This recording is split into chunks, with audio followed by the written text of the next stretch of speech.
Жақын келесіз. Жақын келесіз. Өте жылы. Өте жылы. Қазіргі өміріміз білмеймін, қызық емес. Қазір керісінше кедергілер жоқ болғандықтан жұмыс көп. Хейтер деген біз үшін ол жалпы өзінің өмірінде орнын таба алмай қалған адам. Жалпы оған ештеңе ұнамайды. Мүлдем ештеңе ұнамайды. Бұл біздің өміріміз. Сондықтан да бұл мәңгі деп айтуға болады.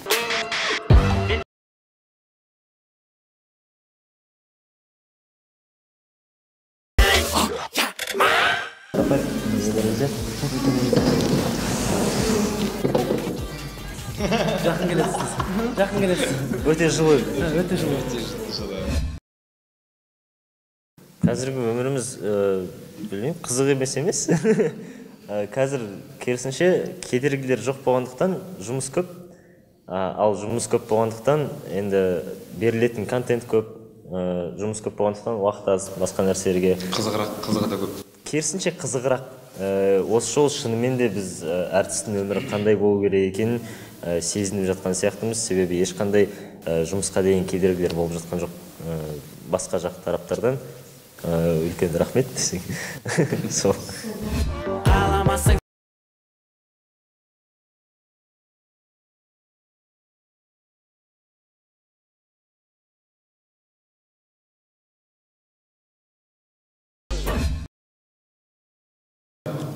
Мұз, жалпы мұз негізінде ол тек қана кішкентай бір шеңбердің ішінде болып жатқан тақырып емес, ол толықтай бүкіл әлем бойынша бәріне актуалды тақырып негізінде. Себебі соңғы кездер шынымен де бүкіл әлемде неше түрлі нәрселер болып жатыр.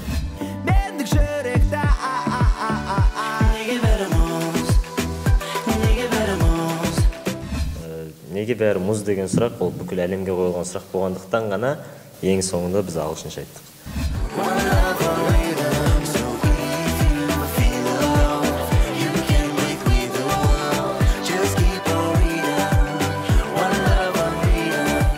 Сол сияқты келесі біздің екі өлең, бір өлең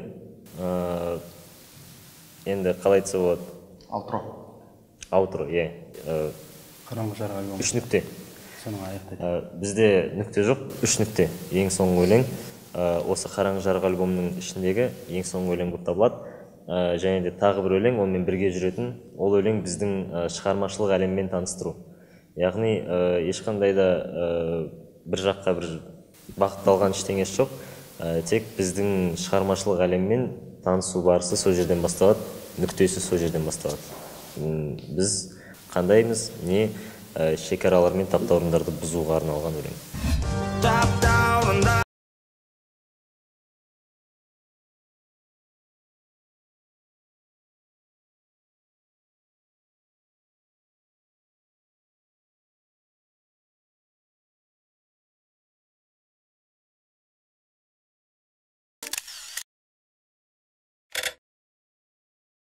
Студияда уақыт өткізгенді қатты жақсы көреміз.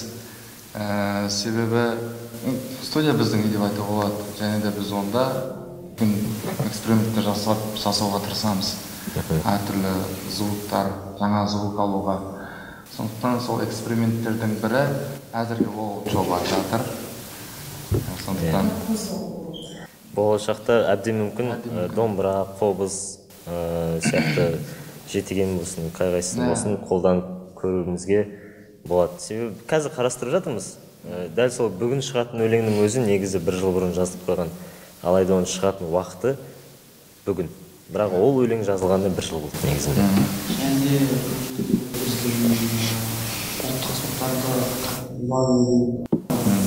жан жаққа дұрыс емес, себебі фольклорымыз біздің болысымыз ауаны қатты біз өте қалайтамыз. Ұқыпты да тиянақты қараймыз. Сондықтан да бұл келіп жатса, онда істеу, келмей жатса, онда жарасымды болса ғана. Егер сізде біздің қазіргі әртістердің 91-ден әртістер қарасаңыз, жылына 1 күй тарау шығару, оған сонда әртістер. өзімнің қанша 20 жылдың ішінде мансапты көп контент шығару, мысалы, бір жылдың ішінде, 2 жылдың ішінде 20 авторлық ән шығару, соны күй-табақ жинау өте қиын. Сондықтан да бұл жерде бизнеспе тек қана бизнеске емес, сол уақыттың ішінде балалар жатып қалған күндерді ол сапалы дұрыс шығарудың өзі біраз уақыт алады. Сондықтан да сол шешімнің бірден бір қабылдаған себебім ол уақыт. Мысалы, бір айында 2 ән шықты, бір айында 2 ән шықты. Жаңағы басында балалар өздері айтып кетеді, сіздерге уақыт ақтырыз, жұмыстары көп. Сондықтан да біз жаңа отырып өлең жаза беретіндерді қазір негізінде мысалы уақыттары жоқ. Сондықтан да бүткіл бар қолайлы жағдайларды алып келіп отырады. Бағытқа сондай шешімге. Музыка деген не деген сұраққа біз негізінде шамамен осы қаңтарда ғой, қаңтарда жауап береміз. Ол сұраққа кәдімгідей бір үлкен жауап бар. Яғни өлең арқылы емес, басқаша кәдімгідей бір жауаптар бар, жауаптар беріледі. Ал музыка деген не деген сұраққа сол біз жауап бергеннен кейін ғана ары қарай осындай талқылай отырып, осындай заттар шығып жатыр.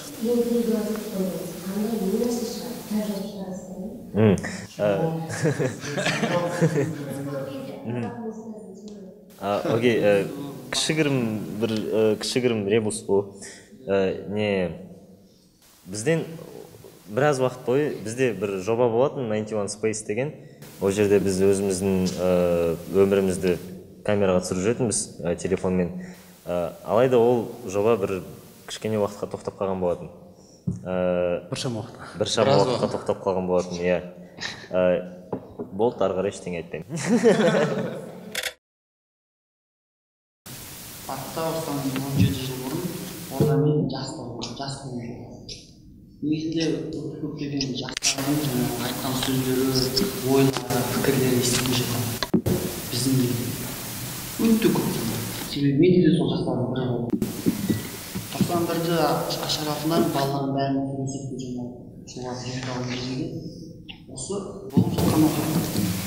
Көрдіңіз, сіз мысалға сұрақ қойып жатсыз, сіз айтасыз, бұл қалай тұрады? Бұл жерде ештеңе фантастикалық басқа бір жерден алып шыққан жоқпыз. Бұл біздің өмірлік болып жатқан істерден алынған заттар.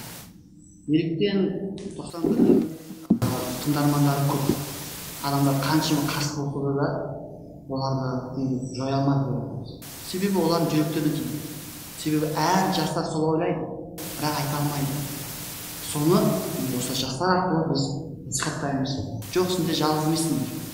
Біздің мұңымыз бір, ойымыз бір, арманымыз бір.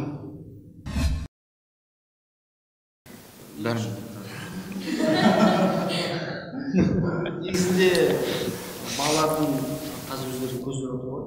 Біріншіден баланы жинаған кезде естігенде мен бір сөз айтты. Сендерді жинаған себебім сендер біздің мықты, біздің жақсы болғанымыз. Тек қана егер сендер бізді жеңіп шықсаңдар, ордан бізден мықты болсаңдар генә деп айтып аласыңдар.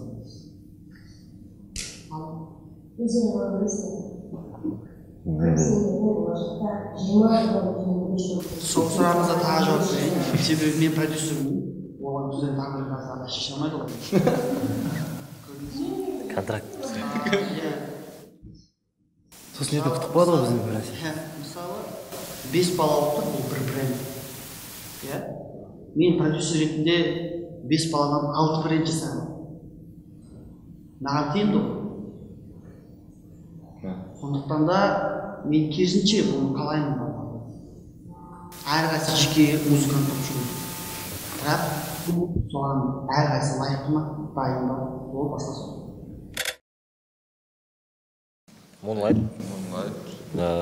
Moonlight'ың музыкалық талғамы ұнайды. Бізге олар қандай талғаммен музыкаға кіріседі. Сол жағы ұнайды. Тексті интернетте бар ғой да? Бар. Тексті интернетте бар, текст. Қатесі де бар, дұрысы да бар. Біздің YouTube каналымыз. Тексті де бар, дұрысы да Альбомда ғана бар. Мәтін альбомда ғана бар. Интернетте қате көп. Біздің YouTube'да шықты ғой өлең. ютубта официальный Иә, соның астында тексті бар. ютубта іле шықты ма? Иә. Екі ауызбен түсіндіргендер ол не қалай емес. Сен андай бір сөзбен айтқанда сондай. Біздің мәреде болды қисық дөңгелек, сонда да бәрі қазір шаңнан ереді. Біздің мәреде болды қисық дөңгелек, сонда да бәрі қазір шаңнан ереді бұл. Сол әнде тыңдағанда сол Сен сөзің ғой. Иә. Бір признание жасап кетейінші. Жалғыз. Иә, бір өте өзім өкініп жүрген бір нәрсем бар, ол өлеңге қатысты. Мен кішкентай кезімде дене шынықтыру сабағына қатысып жүрген кезде аса қатты мән бермейтінмін сөре мәре деген нәрсеге. Сонымен мен сөре мен мәрені бұл мәтінді жазған кезде шатыстырып алдым негізінде. Негізгі мәтін бойынша, яғни негізгі менің жеткізгім келген ой бойынша біздің сөреде болды қисық дөңгелек, сонда да бәрі қазір шаңнан ереді болу керек болатын. Сол негізінде ол жерде айтқымыз келген нәрседен ешқандай астарлы ештеңе жоқ, бәрі тікелей. Шынымен де біздің сөреде дөңгелек қисық болды. Енді қазір осы. білмеймін, байқамадым. Байқайтын шығармын, ондай болған жоқ. Ондай оқиғалар болған жоқ, жаман оқиғалар тфай. Болмай қойсын да, ешкім де болмай қойсын да. Музыкантпыз ғой. Шаң сатында естелік.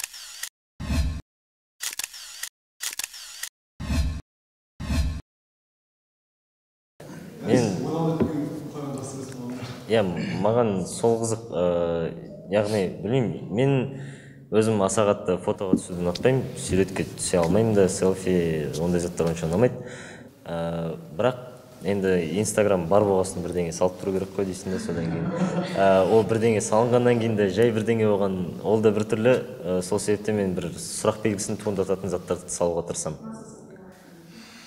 Онда нақты ештеңе жоқ, мен өзім көріп тұрған бірдеңем бар, қалай мен көріп тұрмын, міндетті түрде қалған бәрі өйтіп көру міндетті емес, бірақ сәйкес кеп қалатын кездер болады, ойымыз сол суретке байланысты. Азамат. Жоқ, сен? Жоқ, мен екеуі істемеймін. Екеуің ғой көбінесе сен снэпчаттан шықпайсың.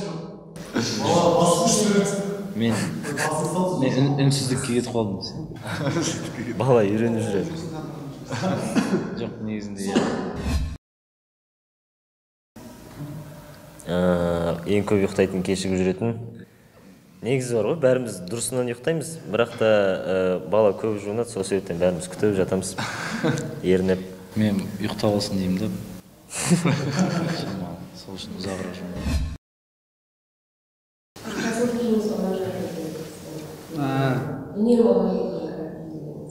Сізге ма? Жалпы.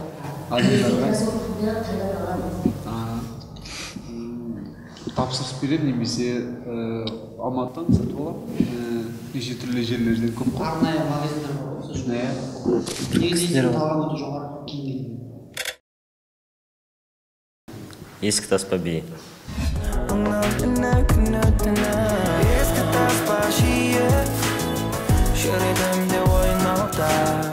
Мағынасы бойынша. Негізінде кішкене өкінішті, ескі таспа биін көп жерде білмеймін, басқаша қабылдап қалды. Яғни мәтінге мән аудармай, жай бүйтіп мелодиясына байланысты оның махаббат жайында, сол махаббат жайында немесе тағы басқа деп ойлап қалып жатқандықтан кішкене қате ұғым болып кетті ол әнде. Негізінде ескі таспа биі ол мәңгіліктің әні.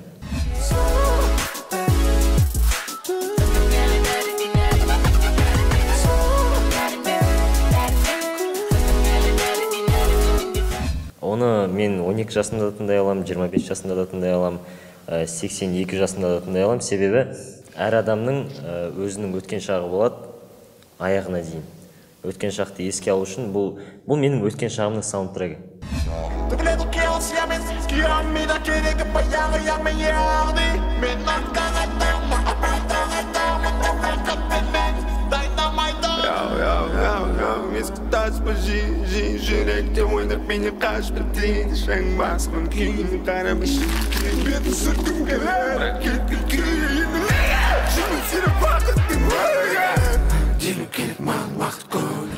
Сол себептен саундтрек болғаннан кейін ол кез келген уақытта келе береді.